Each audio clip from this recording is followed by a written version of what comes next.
혹시 그런 이야기들 들어보신 적 있으신가요? 진정한 부자는 구두쇠들이다. 라는 말이요. 안녕하세요. 저는 구두쇠 중에서도 진정한 구두쇠 아버지 밑에서 자란 30대 여자입니다. 스크루지라는 옛날 동화책 알고 계시나요? 정말 부자임에도 불구하고 모든 걸 아끼며 살던 그 스크루지 할아버지요. 자린고비라는 말이 옛날에 들려오던 구전 동화가 아니라는 걸 저는 몸소 느낄 수 있었습니다. 바로 저희 아버지 덕분이었죠.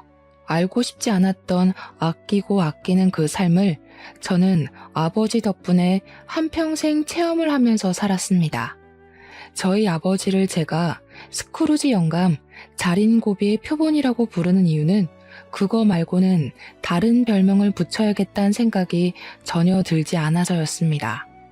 저희 아버지께서는 글을 쓰시는 분이신데 작가라 바깥 생활에 관심이 없는 걸 수도 있지만 원체 무력이 그다지 없으신 분이었습니다. 젊었을 때 아버지께서 필명으로 무협소설을 시리즈로 출간을 하신 적이 있었는데 그게 정말 국내 무협소설의 표본이다 할 정도로 엄청난 인기를 얻었던 작품이었습니다. 그 작품이 대박이 난 덕분에 그 시절 그 인세로 건물을 하나 사셨고요. 그 월세가 들어옴에도 불구하고 통장에 고스란히 집어넣으시고 간간히 출간하시는 글들로 연명을 하시고 계셨습니다. 제가 중학생쯤 되었을 때부터 무협소설을 쓰는 것이 지겨우시다며 신문에 칼럼을 쓰시기도 하고 간간히 시집을 출판하시고 계시거든요. 칼럼이야 일주일에 한 번 정도는 꼬박꼬박 쓰니 고정급이고 시집 같은 경우는 1년에 한 권 출간을 할까 말까 한 부분이라 비고정급여라고 생각하고 살았습니다. 근데 그 칼럼이라는 게 사실 돈이 되는 글은 아니라서 항상 아버지는 구멍난 양말을 기워가며 생활을 하셨습니다. 저희 아버지께서 무협소설을 쓰실 때 필명으로 글을 쓰셨던 터라 대부분의 사람들은 칼럼을 쓰는 지금의 우리 아버지와 그 무협소설 작가가 동일 인물인 걸 대부분 모릅니다. 제가 너무 아버지 이야기만 늘어놓은 것 같죠? 저희 어머니는 한평생을 집에서 내조만 하시던 분이셨는데 참 따뜻하신 분이었습니다. 늘 뜨끈한 찌개와 고슬고슬한 쌀밥을 챙겨주셨고 아침에 일어나면 건강 주스를 꼭 한 잔 내려주셨던 어머니셨습니다. 매일 아침 문을 열고 나가 밖이 추운지 더운지 체크를 해서 저의 옷을 챙겨주셨던 우리 어머니. 그런 어머니께서는 제가 18살이 되던 해에 암과 힘겹게 싸우시다가 먼저 하늘나라로 떠나게 되었습니다. 당신은 글을 쓴다는 걸 핑계 삼아서 담배를 많이 태우니까 담배를 좀 줄였으면 좋겠어. 또 하루 종일 앉아서 생활을 하는 사람이니까 하루에 한 번은 꼭 산책을 나갔으면 좋겠고, 당신이 모자를 좋아하니까 내가 당신을 위해 마지막으로 줄 수 있는 선물이 뭘까 고민을 하다가 직접 뜬 모자를 주는 게 좋겠다고 생각을 했어. 어머니께서는 마지막으로 눈을 감기 직전에 아버지를 위해 열심히 뜨개질을 한 모자를 선물로 주셨습니다. 아버지께서는 그것을 본인 평생의 보물이자 집안의 가보로 여기며 매번 산책을 나가실 때마다 그 모자를 쓰고 밖을 나가셨습니다. 담배도 대차게 끊어버리시고 어머니의 말씀대로 하루에 한 번 꼭 산책을 나가셨으며 중요한 자리에 나가실 때마다 그 모자를 쓰고 나가셨습니다. 건강관리를 잘해야 우리 딸이 나중에 시집갈 때 자기 손을 잡고 버진로드를 걸을 수 있지 않겠냐며 병원에 가는 것을 두려워하지 않으셨습니다. 아버지께서는 오히려 어머니가 돌아가신 이후에 정신을 차리고 바른 생활을 하시려 노력했지만 저는 반대로 많은 방황을 하게 되었습니다. 18살. 아직은 어머니의 손길이 필요한 시기에 어머니의 죽음이 저에게는 받아들이기 힘든 현실이었거든요. 저와 아버지는 어머니의 죽음 이후에 사이가 많이 대면대면해졌다가 제가 대학을 졸업하고 사회에 나가게 되면서 다시 친해지게 되었습니다. 저희 어머니께서 폐암으로 돌아가셨는데 저는 그게 매일 집에서 담배를 태우며 글을 쓰는 우리 아버지 탓이라고 은연중에 생각을 했었거든요. 덜 자란 18살 고등학생이 했던 생각이라 조금 유치하기 짝이 없죠. 다 자란 성인이 된 이후에 그 생각은 바뀌게 되었습니다. 그저 저는 어머니의 죽음을 제대로 이해하지 못해 누군가를 탓해야만 하는 사람이었던 거죠. 아버지의 잘못이 아니라는 생각을 하게 되면서 저는 아버지에게 다시 온전히 마음을 열게 되었고 아버지와 싸운 적은 없지만 화해를 하게 되었습니다. 아버지는 늘 글을 쓰시느라 바빴는데 저는 그런 아버지의 앉아있는 뒷모습을 보면서 꿈을 키워나가기 시작했습니다. 제 꿈은 부끄럽지만 소설가였습니다. 원래 부모에게 보고 자란 걸 그대로 따라가려는 습성이 있지 않겠습니까? 하지만 제 바람과는 달리 저에게는 글을 쓰는 재주가 별로 없었고 몇 번의 실패를 겪은 이후에 28살이 되어서야 출판사에 취직을 하게 되었습니다. 저에게 글을 쓰는 재주가 없으니까 재주가 있는 아버지의 뒤를 서포트하고 싶은 마음에 출판사 취직을 결정했던 것이었습니다. 저희 아버지께서는 제 취직을 대견하게 여기시면서도 본인에게 남은 걱정거리는 저 하나뿐이라며 천천히 하고 싶은 일을 다시 한번 찾아봐라 조언을 해주셨습니다. 제가 아버지의 뒤를 따라가려다가 등 떠밀려서 출판사에 입사를 한 것은 아닐까 걱정을 하셨던 것이었습니다. 저는 글을 쓰는 것보다 글을 엮는 일이 더 적성에 잘 맞았고 생각보다 재미도 있었습니다. 하지만 아버지께서는 제가 출판사에서 고생을 하는 것보다 본인이 구매해 두신 건물 관리를 맡기고 싶어 하셨습니다. 어차피 저에게 물려주려고 사둔 건물이었다고 하시면서 편하게 월세 받아먹으면서 살지 뭐 한다고 힘든 일을 하냐고 하셨습니다. 하지만 저는 그 건물이 우리 아버지의 전 재산이라는 걸 알고 있었기 때문에 그렇게 놀고 먹는데 사용하고 싶지 않았습니다. 우리 아버지의 무협소설 인쇄로 사신 건물이니까요. 아버지는 항상 야가 빠지지 못한 저를 걱정하셨습니다. 좋은 남자를 만나서 시집을 제대로 갔으면 좋겠다고 하시면서 남자 보는 눈이 없는 저를 걱정하셨습니다. 물론 제가 그동안 남자를 만나지 않았던 것은 아니지만 학생 시절의 연애야 뭐 사탕 하나만 나눠 먹어도 행복한 때 아니겠습니까? 아버지는 언제나 저를 물가에 내놓은 아이 취급을 하셨고 저는 그런 아버지의 심정이 이해가 가면서도 부담스러웠습니다. 남자 이야기를 꺼낼 때마다 어떻게 해서든 주제를 피하고 싶어서 노력을 했죠.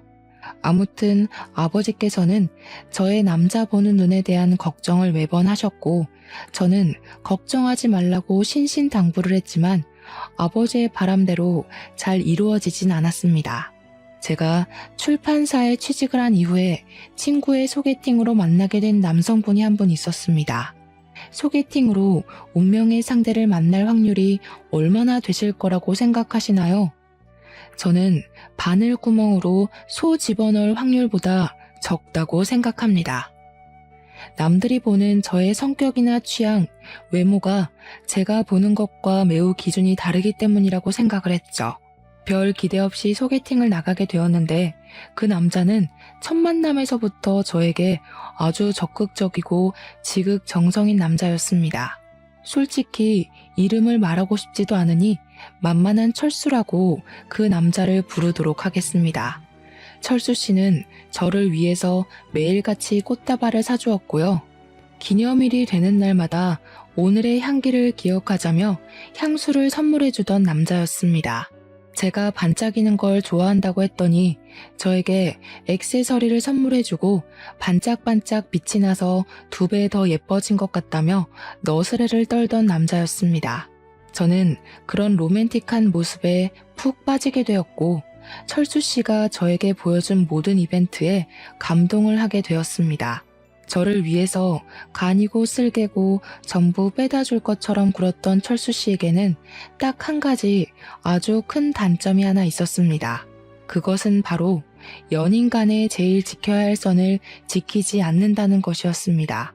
처음에는 제 잔소리 때문에 챙기던 것을 시간이 지나고 저희가 오랜 시간 만날수록 챙기질 않더라고요. 그건 바로 다름 아닌 피임기구였습니다. 시간이 갈수록 어차피 나랑 결혼할 거 아니야? 오늘 안전한 날 아니야? 오늘 하루만 없는 거야. 다음에 챙길게. 하는 식으로 무지한 사람처럼 굴었습니다. 저에게 아이가 생기면 바로 결혼하자고 하면서 제가 원하지 않는 관계를 발전시키려고 철없이 굴었습니다. 저는 철수 씨와 결혼을 생각해 본 적 없었고 나이가 결혼 정년기에 훨씬 미치지 못한다고 생각했기에 제 커리어를 우선으로 생각하고 싶었습니다. 제가 철수 씨에게 한 번만 더 피임을 소홀히 하면 더 이상 만나지 않겠다, 헤어져야 할 것 같다고 이야기를 하며 엄포를 놓았습니다. 그랬더니 저한테 자기한테 그렇게 믿음이 없을 수가 있냐면서 우리에게 아이가 생긴다면 축복받을 일 아니냐고 딴소리를 하더라고요. 내가 아이를 원하지 않는다고, 당장 결혼할 생각이 없다고, 저는 제 커리어가 우선이지 결혼에 발목 끼고 싶지 않다고 했습니다. 출판사에 입사해서 일에 재미를 붙이고 있었고 언젠가 아버지의 책을 제가 담당해서 엮고 싶었기 때문에 그 꿈을 가지고 노력하는 중이었으니까요. 제 노력은 하나도 생각하지 않고 계속 결혼해 아이 타령을 하니 당연히 제가 질릴 수밖에 없지 않겠습니까? 저는 죽어도 지금 당장 결혼할 마음이 없으니 알아서 피임을 챙기지 않을 거면 우리도 여기까지 하자고 다시 한번 말했습니다. 알고 보니까 소개팅 주선자가 철수 씨한테 우리 집에 건물이 하나 있다는 걸 언지를 해뒀더라고요. 출판사에서 일해봐야 얼마나 벌겠어. 당신 집에 건물 있다며. 그거 월세 받는 게 훨씬 더 돈 되지 않아?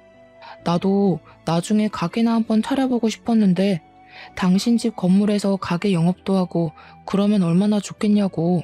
나도 셔터맨 좀 해보자.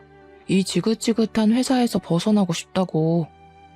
알고 보니 저희 집 그 건물이 탐이 나서 저와 결혼을 하려고 애를 쓰고 있었던 것이었습니다.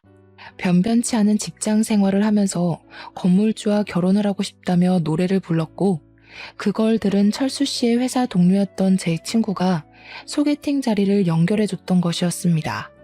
저는 꿈에도 모르고 있다가 자꾸 저와 결혼 노래를 부르는 철수 씨의 입에서 모든 이야기를 듣게 되었고 충격에 휩싸이게 되었습니다. 저에게 무슨 소리까지 했냐면요. 여자 나이 30이 지나면 패급이라고 자기가 결혼하자고 할 때 결혼을 해야 한다는 충고까지 들었습니다. 어떻게 사람 입에서 패급이니 뭐니 그딴 이야기를 할 수 있는지 기가 막혀서 제가 다시 한번 말해보라고 화를 냈죠. 나는 철수 씨랑 결혼 안 해도 잘 먹고 잘 살 수 있거든? 그러니까 우리 그냥 이쯤에서 헤어지자. 건물 하나 있다고 아주 고개 빳빳하게 두네? 쥐뿔도 없는 게. 건물이 하나씩이나 있는데 어떻게 쥐뿔도 없는 거야? 그러는 당신은 가진 게 뭐가 있는데? 저한테 자기가 비싼 취급해줄 때 결혼을 하자고 매달리길래 정강이를 발로 뻥 차주었습니다. 아프다고 주저앉아서 낑낑거리는데 어찌나 개 같던지. 2번 다시는 찾아오지도 말고 연락도 하지 말라고 화를 내고는 집으로 돌아왔습니다. 당연히 돌아온 이후에는 소개팅을 주선해준 친구와도 한바탕 싸움이 났고요. 그 친구랑도 연을 끊어버렸습니다. 나중에 전해 들었는데 철수 씨는 저랑 헤어진 이후에도 건물주 여자를 찾는다고 온 동네방네 소문을 내고 다닌다네요. 그렇게 철수 씨와 헤어진 다음에 만난 2번째 남자친구는 말입니다.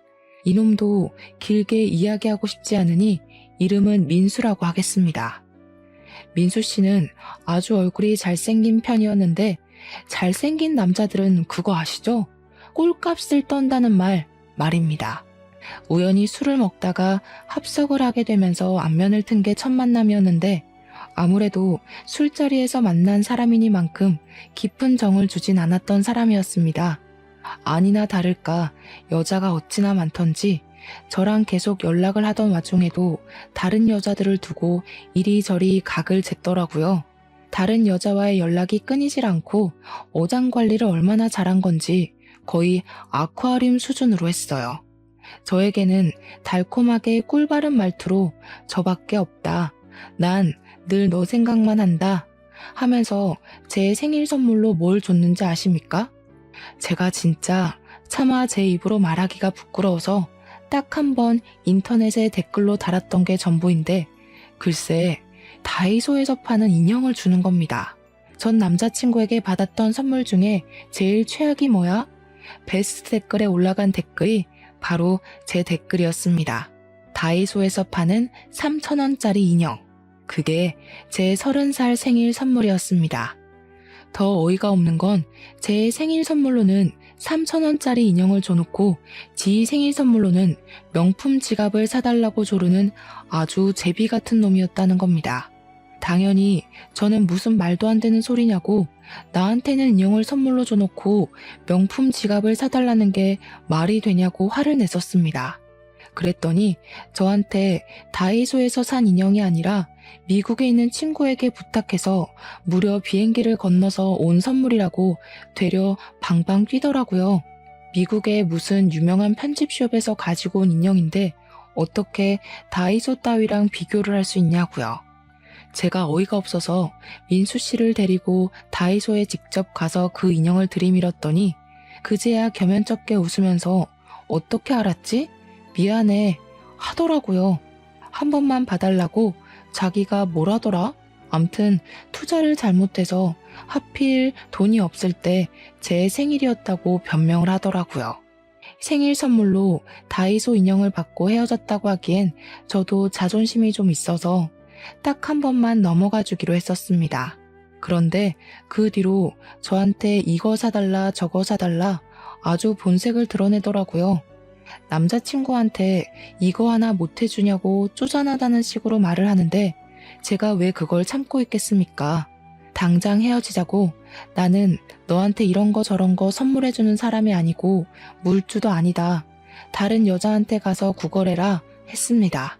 깔끔하게 정리를 했다고 생각을 했는데 글쎄 SNS에다가 저를 아주 나쁜 년으로 몰아넣는 듯한 글을 썼더라고요. 깊게 만나던 여자에게 가지고 싶은 물건이 있어서 사달라고 했더니 나한테 거지라고 했다.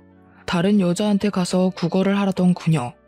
그녀는 정말로 나를 사랑했던 게 맞을까?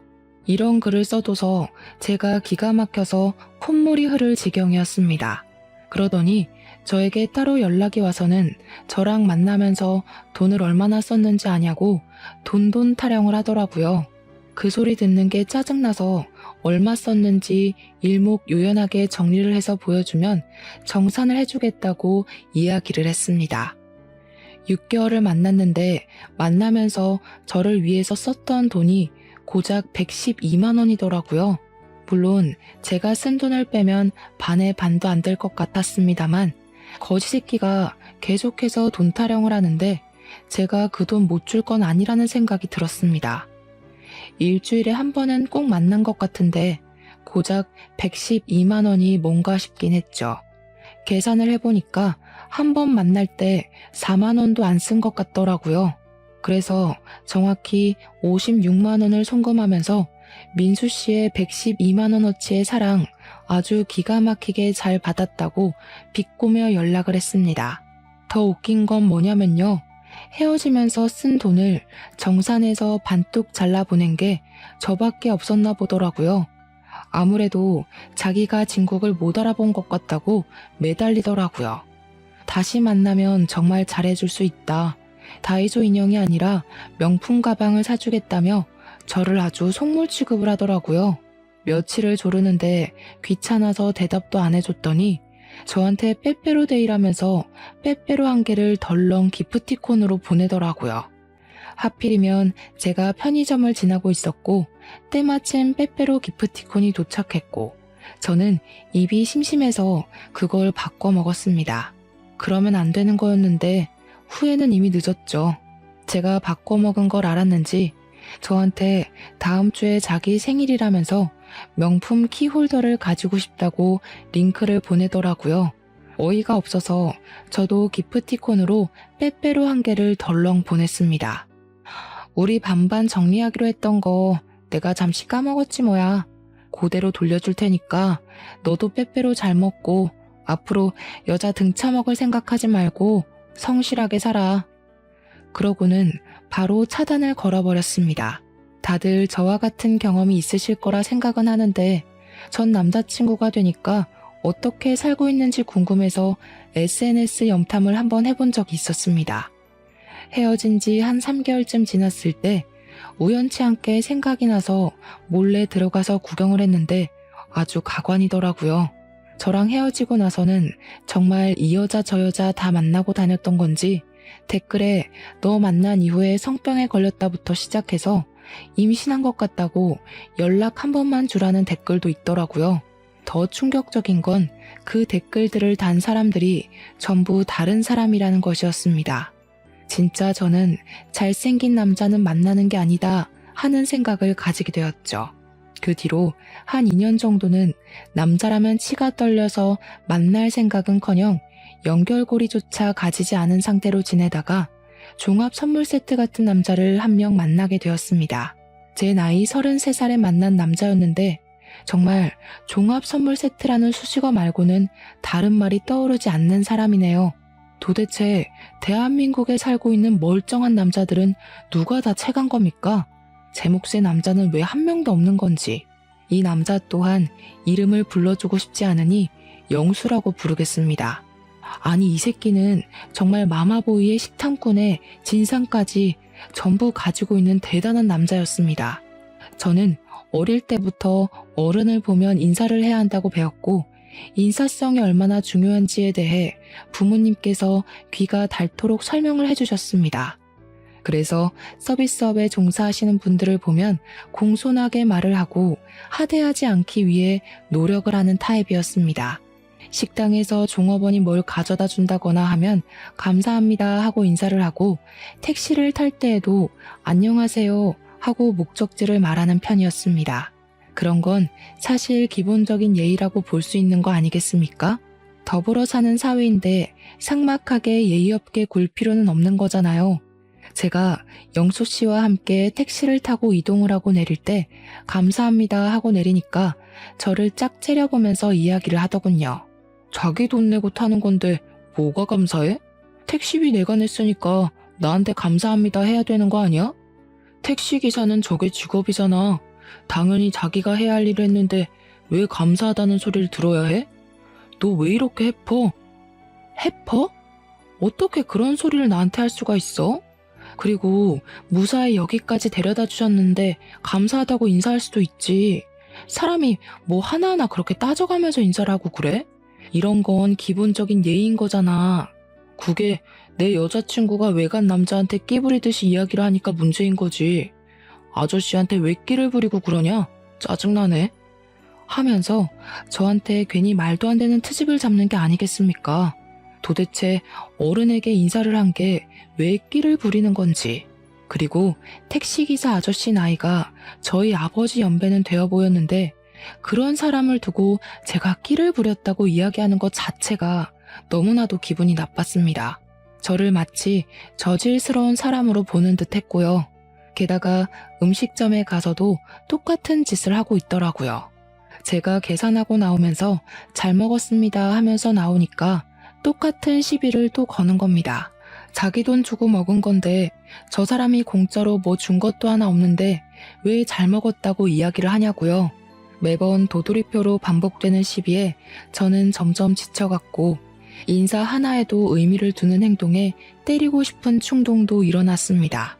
하지만 다른 문제가 또 있었습니다. 음식점에 가게 되면 보통은 두 사람이니까 각자 메뉴 하나씩 시켜서 먹지 않겠습니까?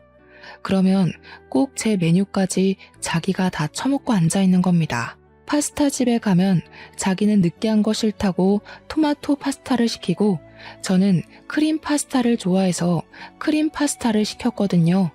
파스타가 나오면 토마토 소스 잔뜩 묻은 포크로 마치 TV 예능 프로그램에 나왔던 사람처럼 한 입만을 외치면서 제 크림 파스타 반을 가져가는 겁니다. 그냥 깔끔하게 덜어가면 그러려니 하겠는데요. 토마토 소스에 침까지 묻은 포크로 이리저리 뒤적거리면서 새우 없냐? 새우 줘라 하면서 가져가는데 진짜 밥 먹을 때마다 줘 패고 싶은 게 한두 번이 아니었습니다. 비위가 강한 사람도 그 꼴을 보면 바로 화장실에 달려가고 싶을걸요? 제가 입맛 뚝 떨어져서 포크를 내려놓으면 그때부터 잔소리 시작이었습니다. 뭐야, 벌써 그만 먹게? 너는 왜 이렇게 입이 짧냐? 그래놓고 욕심부려서 시키긴 왜 이리 많이 시켜? 아, 나 진짜 크림 파스타 별로 안 좋아하는데 남기는 거 아까워서 내가 다 먹어야겠네. 생색이라는 생색은 다 내면서 자기 입으로 우걱우걱 쳐넣는데 내려놓은 포크로 한번 찍어봤으면 좋겠다 싶더라고요. 제가 웃으면서 네가 다 처먹으니까 이렇게 많이 시키는 거라고 이야기를 하면 자기 밥 먹는 걸로 눈치 주는 거냐고 이래서 어떻게 같이 살겠냐고 하더라고요. 도대체 누가 할 소리를. 거기다가 밥값을 자기가 내냐고요. 요즘 현대사회는 무조건 반반이라면서 더치페이 하자고 하는 겁니다. 나중에는 제 입으로 들어가는 그 한 입까지 아까운지 저한테 데이트 통장을 만들어서 사용하자고 하더라고요. 제 나이 33살. 도대체 남자친구한테 얻어먹기는커녕 돈을 더 쓰고 있는 느낌이니 못 견디겠더라고요. 대차게 헤어지자고 했더니 저한테 죽어도 안 될 말이라고 하더라고요. 우리 엄마가 그러는데 너랑 나랑 궁합이 진짜 좋대. 그래서 너랑 결혼을 해야 내가 잘 된다더라. 나랑 궁합을 언제 봤는데. 그리고 당신 내 생일도 모르잖아. 왜 몰라? 당연히 알지. 내가 지난번에 네 주민등록증 가방 뒤져서 봤어. 왜 남의 허락도 받지 않고 가방을 함부로 뒤져서 봐? 장난해? 아니, 우리 엄마가 궁합 봐야 한다고 네 생년월일 알아오라고 하잖아. 진짜 용한 무당이래. 너랑 나랑 궁합이 최고라고 절대 헤어지지 말라고 했어. 우리 엄마 눈에 드는 게 보통 까다로운 일이 아닌데 말이야. 네가 사주팔자 잘 들고 태어나서 떡하니 통과 아니냐. 야, 너는 그냥 너네 엄마랑 평생 살아. 당연히 우리 엄마랑 평생 살아야지. 나는 결혼하고 나서도 당연히 우리 엄마 모시고 살 거야. 자기가 이해해줄 거라고 생각했어. 너의 엄마와 너의 인생 계획에 도대체 나는 왜 끼워 넣니? 나는 앞으로 평생 빼주라. 그러고는 뒤도 돌아보지 않고 나와서 차단을 걸어버렸습니다. 궁합 타령에 엄마 타령까지. 진짜 종합 선물 세트 말고는 다른 말로 설명이 안 된다는 말 공감하시겠죠? 제가 번번이 연애에서 실패를 하고 있으니까 저희 아버지의 주름이 깊게 패는 것은 물론이고 걱정도 엄청나게 하시더라고요. 저한테 진짜 진지하게 관상학이라도 배우는 게 어떠냐고, 어떻게 만나는 인간마다 그럴 수가 있냐고 하시더라고요. 책을 한 권 던지시면서 관상을 배우면 도움이 많이 된다더라 하시는데 제가 죄송스럽기도 하고 부끄럽기도 하고 참 할 말이 없더라고요. 그렇게 회사에 뼈를 묻자는 마음으로 일을 하는데 저희 출판사 부장님이 넌지시 저를 부르더니 소개팅 한번 해볼래? 하시더라고요. 당연히 저는 웃으면서 아니요 싫습니다 하면서 딱 잘라 거절을 했습니다. 부장님께서 의아하게 쳐다보시길래 제가 관상 배우고 나면 그때 소개팅을 시켜달라고 부탁을 드렸습니다. 관상은 왜 배우냐고 물어보셔서 사실은 만나는 남자마다 하나같이 하자가 있는 놈들이라 관상 좀 보고 만나려고 한다고 이야기를 했습니다. 그러니까 부장님께서 저한테 껄껄 웃으시면서 이 사람은 자기가 보증하는 사람이라고 이야기를 하시더라고요. 부장님이 보증을 하신다고 하니까 이상하게 더 못 믿겠는 마음이 드는 거 공감해 주시려나요?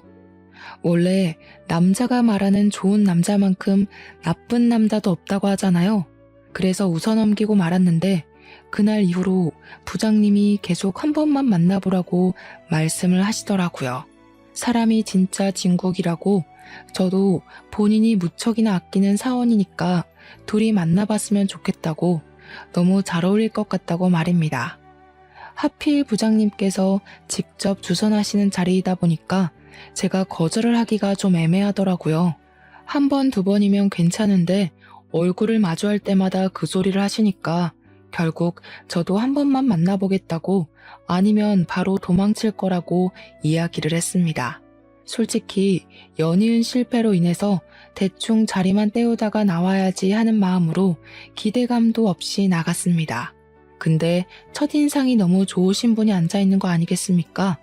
제가 그동안 만났던 사람 중에 도를 아십니까 하는 사람만 없어서 긴장감을 늦추지 않았습니다. 키도 크고 생긴 것도 나름 멀쩡하고 같이 걸어 다녔을 때 쪽팔리지 않을 것 같은 사람이었는데 옷 입는 센스가 참 좋았습니다. 혹시 패션 쪽에서 일을 하시나 싶어서 직업을 물어보니까 소아과 의사라고 하더라고요. 그게 참 의외였습니다. 사실 생긴 건 공부 잘하게 생기진 않았었거든요. 거기다가 애들을 좋아하는 소아과 의사라고 하니까요. 제가 놀래서 소아과 의사요? 하니까 그분이 웃으면서 자기가 애들을 좋아해서 소아과로 갔다고 하시더라고요. 제가 공부를 꽤 잘해서 성적 맞춰서 의대에 가긴 했는데 소아과가 제일 마음에 남더라고요. 요즘 애 낳는 사람들이 별로 없어서 인기가 있는 과는 아니지만 어딘가에 아이가 한 명이라도 있으면 제가 살려야 하지 않을까 하는 사명감이 들었습니다. 지금은 동네에서 작게 소아과를 하고 있는데 나름 유명해져서 그런지 환우들이 조금 있어요. 저는 진중한 그의 말에 푹 빠져들게 되었습니다. 아이 좋아하는 사람치고 나쁜 사람 없다고 하지 않겠습니까? 동네 아이들이 많은 건 아니라 늘 손님이 많은 건 아니지만 먹고 살 만큼은 있다고 하더라고요. 건물주를 잘 만나서 그런 건지 몇 년 동안 월세도 동결되어 있고 해서 부족하지는 않다고 하는데 그때 처음으로 알았습니다. 의사라고 전부 떼돈을 버는 건 아니구나. 사명감을 가지고 일을 하는 사람도 많구나 하는 것을 말입니다.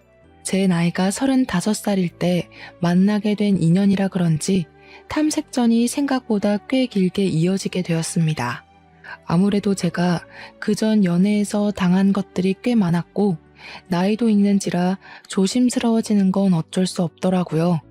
그래도 제가 출판사에서 일을 하고 있는 건 민우 씨도 알고 있었고 사는 동네까지는 서로 오픈을 하게 되었습니다. 그 사람은 우리 집에서 별로 멀지 않은 곳에 병원이 있었고요. 제가 사는 동네에서는 15분 정도 더 떨어진 곳이었습니다. 민우 씨의 병원 근처에 저희 아버지 소유의 건물이 있었는데 그런 것까지는 일부러 오픈을 하진 않았습니다. 사실 이 사람이 또 어떤 폭탄일지 모른다는 두려움이 있었거든요. 민우 씨와 저희 집 거리가 차로 20분 정도 되었는데 그래서인지 퇴근하고 나서도 가끔 만나서 밥을 먹거나 차를 한 잔 마시기도 했습니다. 민우 씨는 술이 잘 안 받는 체질이라면서 술은 절대로 입에 대지 않는다고 하더라고요. 그 부분이 참 마음에 들었습니다. 그렇게 한 3개월이라는 시간을 만나다 보니까 바른 생활을 하는 사람이고 여자도 없고 식탐도 없고 매너도 좋고 마마보이도 아니더라고요. 괜찮다 싶어서 제가 먼저 연애를 해보자고 이야기를 꺼내니까 쑥스러워하면서 사실 자기도 언제 이야기를 할까 타이밍을 보고 있었다고 하더군요. 우리는 그렇게 연애를 시작했고 저는 부장님께 감사한 마음을 담아서 명품 넥타이를 선물해 드렸습니다. 부장님이 벌써 결혼 준비하는 거냐고 화들짝 놀라시길래 결혼은 아니고 연애 시작했다고 정정해 드렸죠. 그렇게 저희의 연애는 순조롭게 물 흐르듯이 이어져서 2년이라는 시간을 만나게 되었고 37살에 결혼을 약속하게 되었습니다. 민우 씨의 나이가 저보다 2살 더 많았기 때문에 더 늦기 전에 결혼을 하는 것이 좋겠다는 생각이 들었고 양가에서도 은근히 바라는 눈치였습니다. 우리 아버지도 제가 연애를 짧게만 하다가 이번에는 2년이라는 시간을 만나니까 괜찮은 사람 아니냐고 서둘러서 결혼하라고 하시더라고요. 민우 씨네 집안 또한 여자가 있으면 서둘러라 하셨고요. 연애를 하는 동안 서로 일하는 시간이 있다 보니까 제가 민우 씨가 운영 중인 소아과를 단 한 번도 방문해 본 적이 없었습니다. 결혼 준비를 하게 되면서 제가 하루 연차를 내고 소아과는 오전 진료만 하고 같이 웨딩 박람회를 보러 가기로 약속을 잡았습니다. 주소를 불러주길래 소아과로 찾아갔는데 이상하게 거리가 낯이 익더라고요. 왜 진작 눈치를 채지 못했었는지. 민우 씨의 소아과가 바로 저희 아버지의 건물에 새들어 있었더라고요. 이것도 인연이다 싶고 이렇게 인연이라는 게 중요한 거구나 하는 생각이 들더라고요. 아마 부장님이 아니었어도 언젠가 한 번쯤 만날 운명이 아니었을까 싶어 속으로 혼자 신기했습니다. 아무튼 그날 웨딩 박람회에 가기 위해서 소아과 밑에서 민우 씨를 기다리는데 민우 씨가 누군가와 같이 내려오더라고요. 느낌이 딱 봐도 민우 씨의 어머니, 즉 예비 시모 같아 보였습니다. 근데 하필이면 건물 주차장이 만석이었고 제가 주정차 위반 딱지가 날아오는 골목에 잠시 정차 중이었거든요. 내려서 인사를 드릴 수가 없어서 창문만 내려서 인사를 드렸는데 시모의 표정이 영 좋지 않더라고요. 제가 너무 예의가 없었나 보다 하는 생각이 들었습니다. 아무튼 그날 웨딩 박람회를 꼼꼼하게 들여다보면서 대충 견적도 내보고 민우 씨와 상의도 하고 상견례 날짜까지 잡았습니다. 너무 두근두근 하더라고요. 이제 평생을 함께한 한 가족이 될 사람이라고 생각을 하니까 말입니다.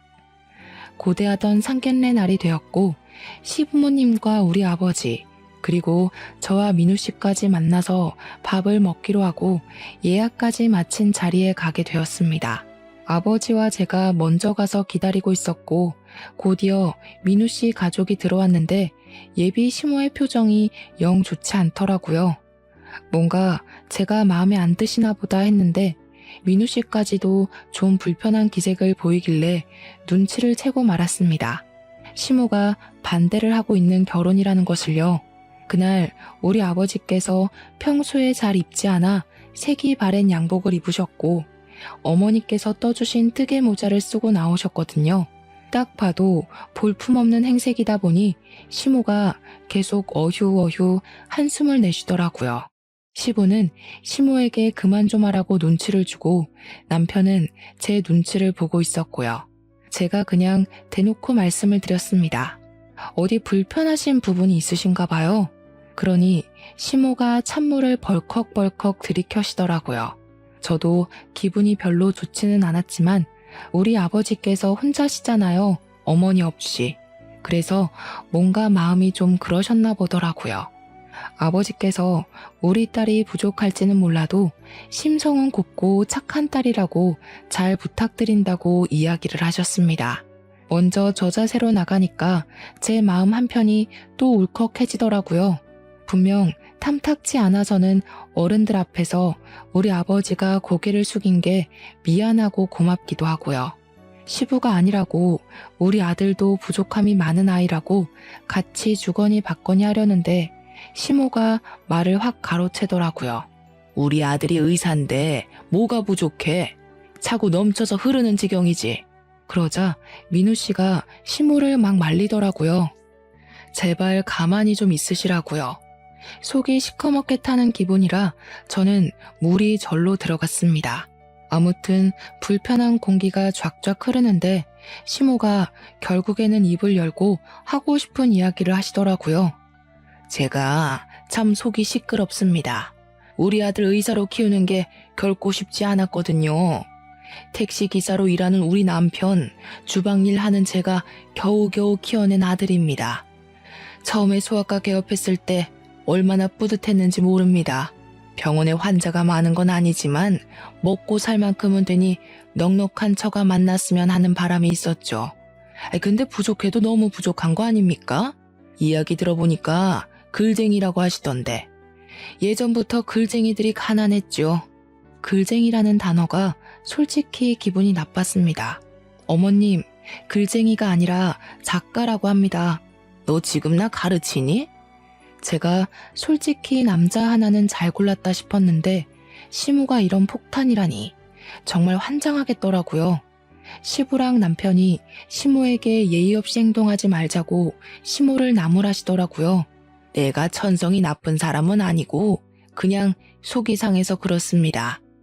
나도 벤츠 끄는 며느리 갖고 싶었어요. 우리 아들이 의사 됐을 땐 그럴 수 있을 줄 알았죠. 강남에 병원 떡하니 개업해주고 우리 부부 노후 걱정 없이 살게 해줄 그런 며느리 안 원했으면 거짓말이죠. 네네, 이해합니다. 얼마나 힘들게 자식 뒷바라지 하셨을까요? 맞아요. 택시기사 해봐야 얼마나 법니까? 다 회사가 가져가지. 제가 주방일 하면서 손이 부르트게 키워낸 아들이라니까요. 물론 예비 며느리가 부족하다기보다는 저는 가난이 싫은 겁니다. 사돈댁 모자도 낡았고 양복도 다 빗발했는데 가난한 집안끼리 만나서야 되겠습니까? 딸아이도 부잣집에 시집 보내시는 게 좋지 않겠습니까? 저희 아버지께서는 한참 동안 말이 없으셨고 저는 너무 속이 상해서 아빠 그냥 일어나자 하고 자리에서 일어나니 예비 신랑이 저를 딱 잡더라고요. 저 없으면 안 된다고 그렁그렁한 물결인 눈으로 저를 바라보는데 시부가 시모를 향해서 소리를 버럭 지르시더라고요. 둘이 좋아서 결혼하겠다는 게 집안이 가난한 게 뭐가 어때서? 당신은 나랑 결혼할 때 그런 걱정 안 하고 결혼했어? 우리도 땡전 한 푼 없이 반자해서 시작했잖아. 그래서 우리가 얼마나 고생했어. 우리 아들 딸 고생 안 시키겠다는 게 죄야? 서로 돈 많은 집안 찾아가면 아무 걱정 없잖아. 그 말을 듣는데 시모가 절 싫어해서 이렇게 반대를 하는 건 아니구나 하는 생각이 들었습니다. 처음에 저를 보고 불편한 표정을 지었던 것도 제 차가 오래된 국산차라서 그런 거였더라고요. 참 속물인 것 같으면서도 실속은 챙기지 못하는 속물이구나 싶었습니다. 근데 그때 저희 아버지가 그러시더라고요. 자네가 지금 새 들어있는 그 건물 말일세. 월세가 몇 년간 동결이었지? 지금 제가 개업한 지 6년 차인데 6년 동안 월세가 오른 적이 없습니다. 내가 그 월세를 좀 올려받으면 우리 집 살림이 넉넉해질 텐데. 그러자 시모가 저희 아버지를 빤히 보더라고요. 제가 그 건물 월세를 지금 시세에만 맞춰도 우리 딸 벤츠도 사줄 수 있습니다. 물론 월세를 올리지 않아도 제 인세면 사줄 수 있긴 하지만 우리 딸이 직장인인데 벤츠 끌고 다니면 부담스럽겠죠. 유지하는데 돈이 많이 들 거고요. 딸이 싫다고 할 게 뻔해서 안 해주는 겁니다. 제가 지금은 시집이나 쓰고 칼럼이나 끼적이긴 하지만 소시적에 잘 나가는 무협소설가였습니다. 필명이 심적이었는데 아시는지요? 그러자 시부가 그게 사실이냐고 자기가 정권을 소장하고 있다면서 호들갑을 떨었고 시모도 얼떨떨해 하셨습니다. 요즘은 이북이라고 해서 휴대폰으로도 볼 수가 있습니다. 덕분에 재출간이 되면서 인세도 섭섭지 않게 들어오지요. 그 건물도 인세로 구매한 건물입니다. 글쟁이가 가난하기만 한 것은 아닙니다. 제가 글 쓰느라 우리 마누라 아픈 것도 몰랐던 무지렁이였지만 딸만큼은 정말 귀하게 키웠습니다. 성실하고 착하게 키웠으니 너무 노여 마시라 하니까 시모가 결국에는 저희 아버지에게 진심을 담아 사과하셨습니다. 죄송합니다. 제가 건물 때문에 사과드리는 건 아니고 비뚤어진 모성애였습니다. 아이들이 좋다고 하면 좋은 거죠. 제가 잠시 가난한 게 너무 싫어서 쓸데없는 걱정을 했습니다. 그러자 아버지도 웃으시면서 그 가난함 본인도 잘 안다고 무협소설이 성공하기 전엔 자기도 그랬다며 위로를 건네셨습니다. 시부는 집안이 부족하지만 잘 보살펴달라 하셨고 남편도 무릎 꿇고 저와 결혼하고 싶다고 다시 한번 말을 했습니다. 아버지의 눈치를 보니 아버지는 안싸돈의 마음 다 이해가 간다며 사위도 마음에 든다고 하시더라고요. 결국 시모는 눈물을 보이셨고 모자가 너무 낡아서 오해했다고 하셨습니다. 아버지는 모자가 어머니께서 돌아가시기 전에 떠준 마지막 선물이었다고 하셨고 시모는 고개를 들지 못했습니다. 다시 한번 사과를 함으로써 훈훈하게 상견례를 마무리했고 저희는 그렇게 부부가 되었습니다. 그렇게 결혼한 지 4년째 우리 아버지는 10년째 월세를 동결하고 계시고 저는 출판사에서 당당히 승진을 했으며 아버지의 새 시집을 제가 엮어 출간했습니다. 아, 저는 아이도 하나 낳았고요. 지금은 시모가 즐겁게 아이를 돌봐주시고 계셔서 복직을 할 수 있었답니다. 삐걱거림이 있었지만 결국엔 하나가 된 저희 가족. 앞으로의 밝은 나날을 걸어갈 수 있도록 저희의 삶을 축복해 주시고 응원해 주세요.